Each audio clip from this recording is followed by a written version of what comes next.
across the country after George Zimmerman is found not guilty. I'm Preeti Arla. That story is coming up. Live from Television Park in high definition. Coverage you can count on. This is WJBF News Channel 6. Good morning, Augusta. Good morning, everyone. I'm Mary Morrison. It is Monday, July 15th. Yeah, the weekend goes by way too fast, like that. Mary. Yeah, I'm Chris Kane. So glad you're with us on this Monday. We begin the news this morning with the public outcry following the acquittal of George Zimmerman. The Florida man was found not guilty this weekend in the death of Trayvon Martin. Peaceful protests turned violent, and now officials are calling for calm. We get the latest now from ABC's Preeti Arla. From coast to coast. Not guilty. The impact of that verdict read in a Sanford, Florida courtroom continues to be felt across the country. I couldn't imagine being that family right now. I just thought we were going to get some kind of justice. Emotions ran high after a jury found George Zimmerman not guilty in the death of 17-year-old Trayvon Martin.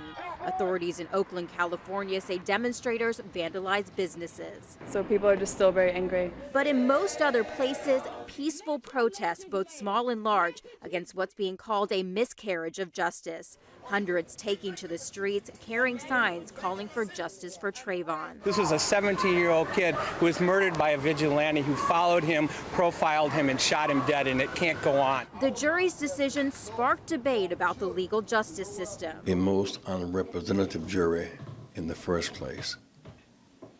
Jury of 6 women, not one African American, not one male, certainly not a jury of his peers. A bishop in Texas hopes the outcry leads to a better system where people are held responsible for their crimes no matter the color of their skin. But others believe the system worked just as it should. Juror said he's not guilty, so he's not guilty. There are calls for the Department of Justice to step in and file federal civil rights charges against Zimmerman. The Justice Department says it is looking into the case. Preeti Arla, ABC News, Washington. And back here at home, a Georgia man is set to be executed today, but the NCAACP is asking Governor Nathan Deal to block it. Warren Hill was sentenced to death for the 1990 beating death of his fellow inmate. He was already serving a life sentence for the 1986 murder of his girlfriend, who was shot 11 times. Hill's attorney says he is mentally disabled, and because of that, he should not be put to death. People in Augusta will be rallying today against a set execution. That's this evening at 6:30 at the Augusta Common. An Aiken man pleads guilty to federal hacking charges. 21-year-old Max Raymond DeFore will be sentenced soon after charges say that he made purchases with financial and personal data he got from hacking into websites. DeFore pleaded guilty to hacking into the websites and stealing more than 200 usernames and passwords between August 2010 and October 2011. He could face up to 10 years in prison. Also out of Aiken, investigators with Aiken Public Safety are looking for 2 suspects involved in an armed robbery at the TD Bank on Chesterfield Street. The 2 men on your screen entered the bank Saturday, and authorities say forced the tellers to hand over the cash. Both suspects fled on foot. Anyone with information is asked to contact Crime Stoppers of the Midlands. The number is on your screen.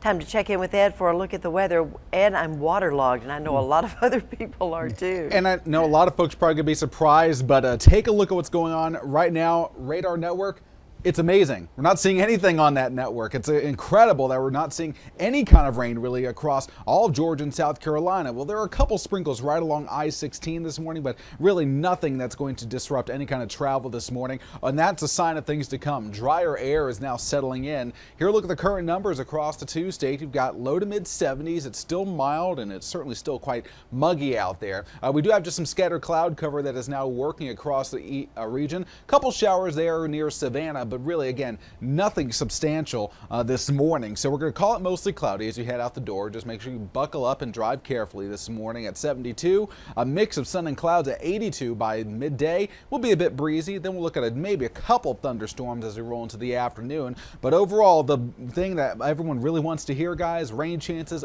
finally coming down this week. We're going to take a look at that forecast coming up. Good news. Thanks, Ed.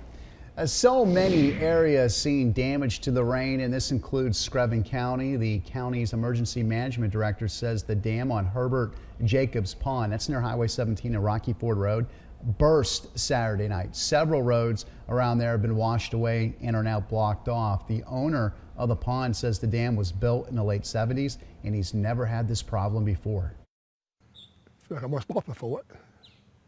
It was built by specifications, but that's Mother Nature, I reckon.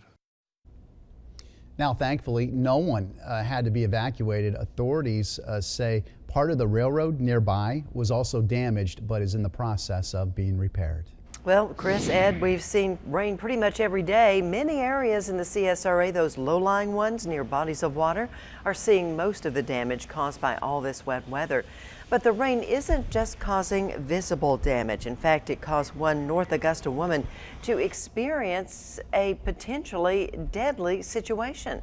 Tyrone McCoy went out to investigate. He has more on the potentially toxic black mold growing in one woman's apartment. Elizabeth Martinez has lived in Willowwick Apartments in North Augusta for 3 years. But for the last 6 months or so, when it rained, it poured this black soot inside her home.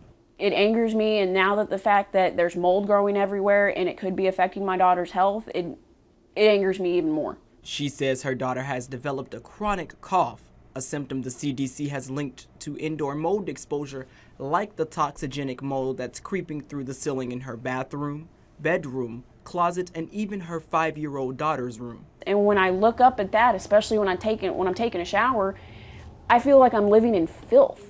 Disgusted, Martinez says she's notified the maintenance crew 4 times this month alone. Still, nothing has been done, and all they've offered are buckets to catch the water and her complaints. They look at it and they just say, oh, well, there's nothing we can do right now. That does look bad. Just have to wait till it dries. An act Martinez says is drying up her well of patience with the apartment complex. She tells us she's a tenant in good standing, so she doesn't understand why this issue has not been resolved. And this, to me, it's unacceptable. Nobody else would want their kids living in something like this. I'm pretty sure the maintenance people wouldn't want mold growing out of their ceilings and affecting their kids' health. I don't want it to happen to mine. She says she wants an immediate resolution, if not for her, then for her daughter.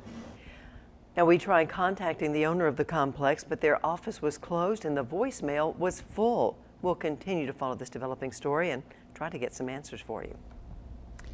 As home of the Masters, many traditions in Augusta usually include a round of golf, but recent rains have caused a triple bogey for golfers at Forest Hills Golf Club. In the month of June alone, the golf club registered 17 inches of water. That's amazing. Officials say the course can no longer absorb water. The rain also put a damper on course revenue. The course operates mainly on public fees. And today, Augusta leaders will receive more information on the future of the city golf course. The Public Services Committee will hold a work session to discuss the partnership proposal between the Patch and First Tee of Augusta. Commissioners met last week but took no action of the plan. First Tee says that by sharing expenses, the city would save money. They say if the course undergoes a $2.2 million renovation, both the city and course will earn a profit that would be split 50-50. A special meeting will be held today in Aiken over dumping used nuclear fuel at the Savannah River site. That meeting is being held by the SRS Citizens Advisory Board. 2 different recommendations will be brought up tonight. The public is invited to attend. It's at 6 p.m. at the DOE Meeting Center. And also going on today, a ribbon cutting ceremony for the new multi-purpose basketball court facility at Diamond Lakes. That is happening in just a few hours at 11 a.m. at Diamond Lakes Regional Park in Hephzibah. The facility houses 3 basketball courts.